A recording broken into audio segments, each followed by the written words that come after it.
I'm Marissa Hopkins, and I'm here to talk to you about growing gorgeous garlic at home.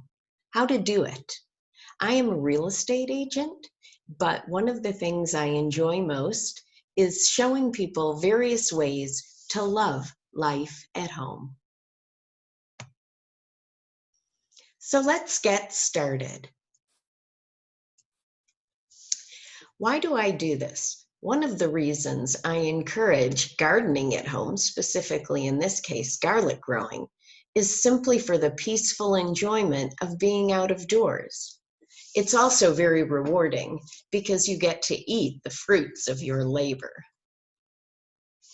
So what we're going to talk about today is when and how to plant garlic, how to handle it in the spring, when and how to harvest, and then finally, preserving and preparing it, and the best way to cook it for the maximum nutritional value. So first of all, I just want to begin by letting you know that garlic has a lot of properties in it that are both healthy and historically have been used for medicinal purposes. There are many varieties of garlic. But most important to know is there are two categories. There's soft neck and there's hard neck garlic. When you go to buy it, you will be asked which you prefer, and I'm going to be talking about the two different types. As you can see on the left side of your screen, soft neck has no scapes, and I will explain what those are in a moment. It keeps longer as a general rule. There are more cloves per bulb, but they tend to be smaller. And it's braidable if you decide you want to hang it. Hardneck, on the other hand, has scapes. Scapes are actually the flowering part of the bulb that is removed in the spring, and you can eat it. It's very delicious and mild, and of course tastes like garlic. It does mature more slowly, and one of its distinctive qualities is it has a stiff woody stem that runs up the middle of the garlic. If you wish to hang it, you need to tie it with twine, and I'll show you how to do that. So again, when you go to buy your garlic, there will be various varieties to choose from. First, you'll want to know if you want soft neck or hard neck, and then once you decide, you'll be given choices. And they will describe some of the qualities of that garlic, when you generally harvest it, and how long it will last. One thing I want to tell you is that no matter where you live, I recommend buying garlic from a purveyor who's in your area, so you know that the garlic you buy will do well in your environment. So let's move on to when and how to plant. First of all, garlic is planted in the fall for harvest in the summer. So like most bulbs, that's the normal timing. You need to choose a place where you're going to grow your garlic. Full sun is a necessity, and that's 6 to 8 hours of sunlight per day. You'll also want to have an area where you can either loosen the soil or it's already loose and fertile. If you need to, and your soil isn't great like ours in this area of Chicago has a lot of clay in it, you'll want to remove as much of the clay as possible in the area where you're going to grow and amend the soil with 1/3 each of the earth, the soil that's already there, peat, and compost. The other thing you want to do is plant it in an area that did not have onions or garlic or other alliums grown this year. And tip, if you're growing multiple varieties, draw a map. I sort of have a rough one on the right, but that's basically the map I draw, which is the area in which I'm going to grow the garlic. And if I'm doing multiple varieties, which is what I like to do, I indicate which varieties are where because I'll need that information in the summer. So when to plant? In general, you plant 6 weeks prior to the first frost. And the reason you do that is because you want the bulbs to establish roots, but you don't want them to begin sprouting. Here in Chicago, that would be early to mid-October as a general rule.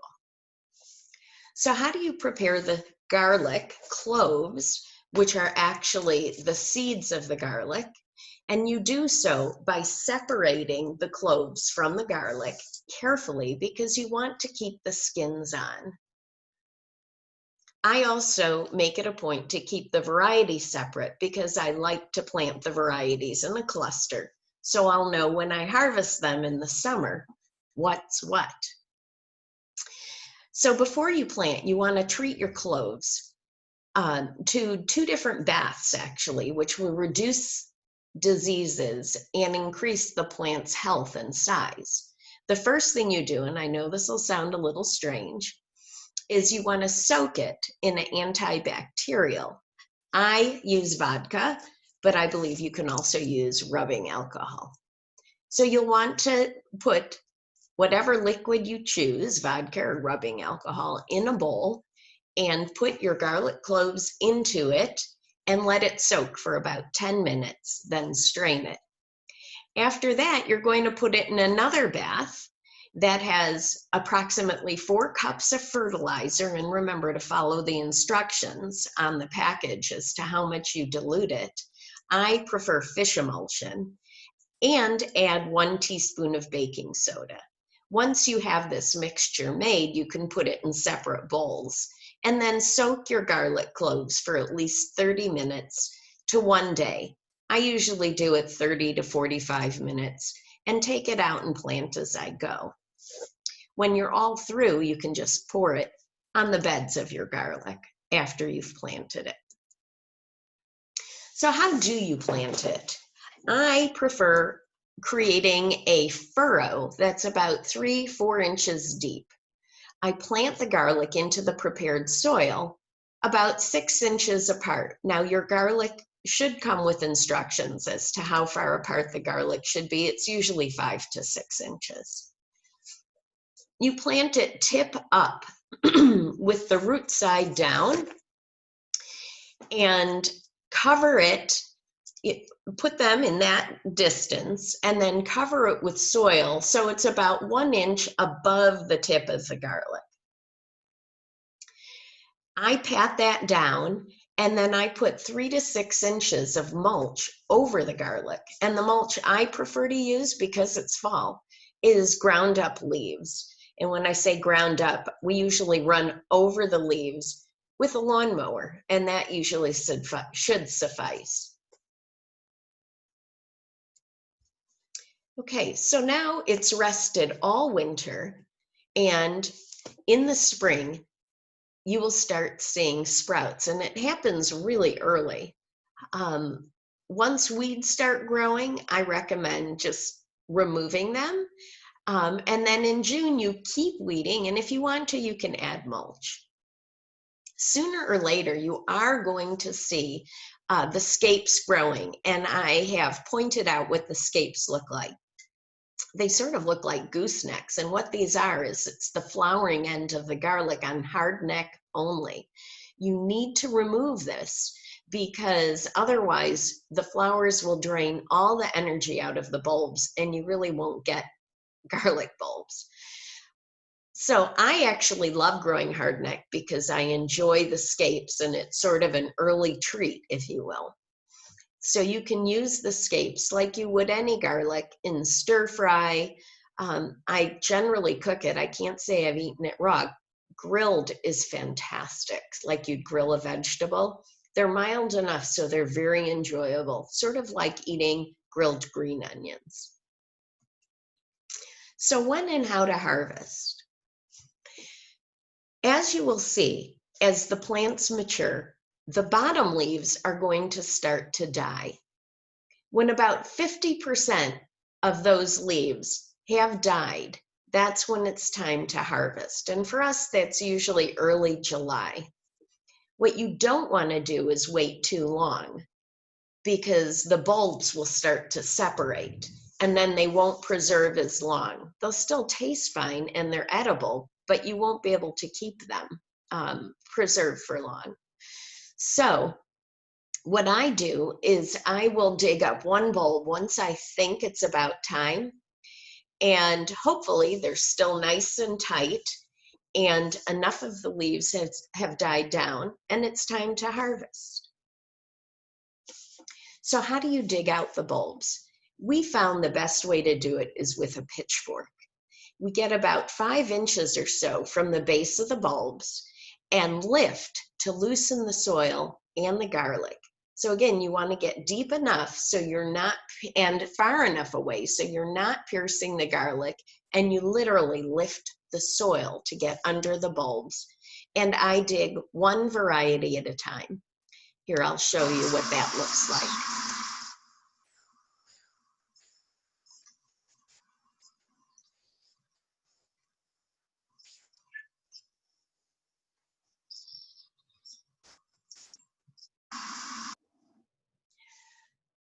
So the one thing you absolutely do not want to do is try to pull the bulbs out without loosening the soil first.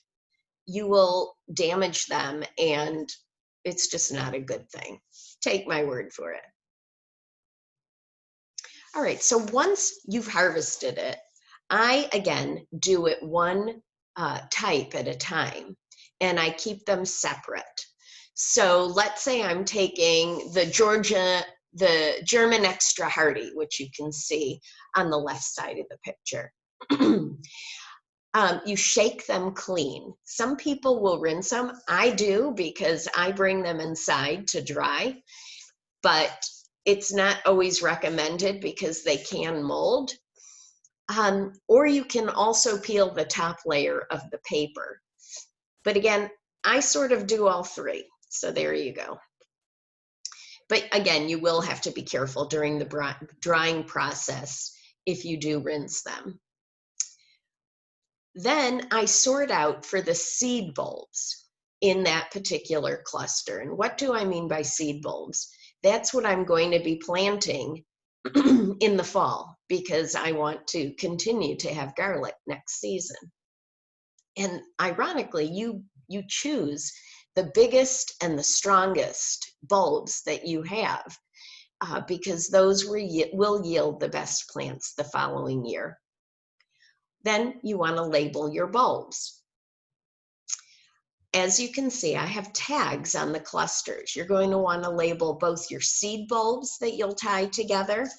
And this is an example of that. These are my seed bulbs for this year. And as you can see, they are tagged. And then you'll also want to label the cluster of bulbs that you're going to dry, which is the preparing for curing. So what you'll want to do is put the bulbs in a cool, shaded place. And that'll be on a flat surface. Here you go. Out of the sun with good air circulation. You want to turn them regularly, and they'll take approximately 3 weeks to dry. Now, can you eat the garlic at this point? Absolutely. But if you want to store it, you want to make sure it's dry before you go to the next step, which is doing one of two things. That is either braiding it or hanging it in one form or another. And or you can cut off the stems and put them in the refrigerator on a shelf, not in a crisper drawer because it's too moist. In general, you want to keep them out of the sun and away from heat generating appliances, because you don't want them to dry so fast that they become dried garlic and not terribly useful. What I do once the bulbs, if it looks like they're drying out too much and I still have a large supply of garlic, is I will peel and store the garlic cloves in a ball jar with olive oil, and then you can take them out and use them as you need them for cooking. So there's one thing that I didn't talk about, and I want to go back and see if I have a picture of it, and I don't. I'm not sure what happened to that slide, but I wanted to show you that this is an example of the soft neck garlic that you can braid it for hanging. And that's how I prefer to store my garlic. With the hard neck, you can see how these stems are not pliable at all. So what I do is I sort of weave the twine around the garlic bulbs, around their stems. And then of course I tag it because I want to know what variety it is that I am eating.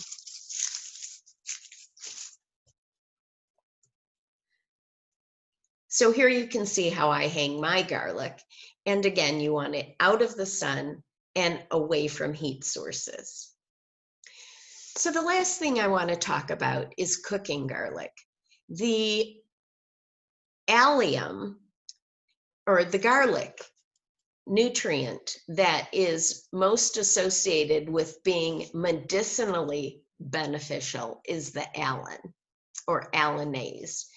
And it is actually an enzyme that is triggered by heat. So there are two things you have to do to try and maximize that benefit, which is known for, or I don't know if known for is the right word, but is associated with decreasing inflammation, perhaps being cancer preventing. There are a lot of things associated with this particular enzyme, allicin. And the best way to derive the most benefit of that is to crush the garlic. This is, of course, right before you're going to cook it.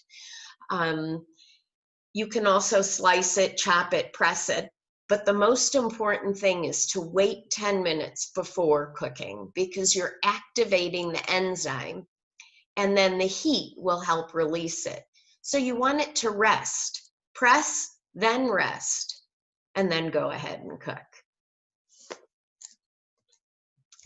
So that's how to plant and harvest and process garlic for its most nutritional value. If there's anything I can do for you, or if you have any questions, shoot me an email at marissahopkins.com. Enjoy your garlic.